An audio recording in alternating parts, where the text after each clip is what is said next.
While I was looking back on the black sheep of the franchise that is FNAF World, I had an interesting theory about how the game could relate back to BV, Michael, and the power of memory in the franchise.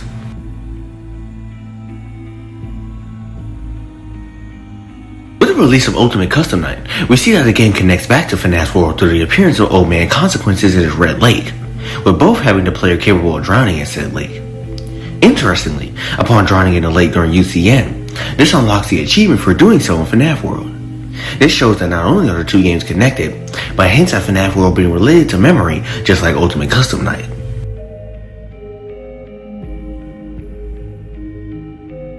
During Fazbear's Frights, we witnessed that after his death in the eventual habitation of the Stitch Wraith, Jake gains the ability to see people's memories and influence them, with the boy doing so several times within the series, with notable examples being when he amplifies Grimm's good memories in order to make the man happy, and when Jake locks Eleanor in her darkest and most miserable memories within herself. This shows that some spirits have the ability to influence people's memories as a whole.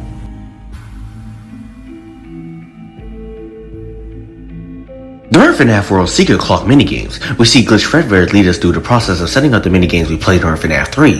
with Fredbear naming these as breadcrumbs for someone to find. This shows that the various adventures and even Adventure Freddy himself was all created to set up the keys to freeing the spirits of the MCI children.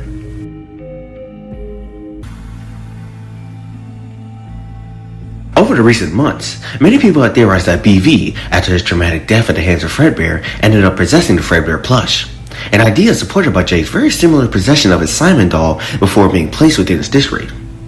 After this, Michael would keep the plushie with him after finding it within the sister location bunker, talking to it in an attempt to see if his brother's soul was still within the doll. BV's soul would then go free during Pizzeria Simulator alongside the MCI spirits, Michael, and his sister.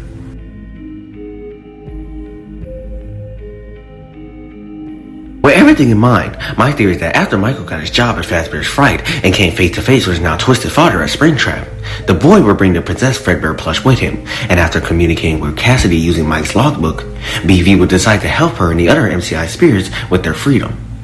To do so, he would infiltrate Michael's mind and show him the breadcrumbs he had left to unlock the good memories of the children, with all this being portrayed in FNAF World. This plan would have worked if after his experiments had split and warped the MCI souls in the fun times and later mold to Freddy, and Cassidy had let go of his rage, with him possibly even being the one who pulls the strings, constantly brought up throughout FNAF World.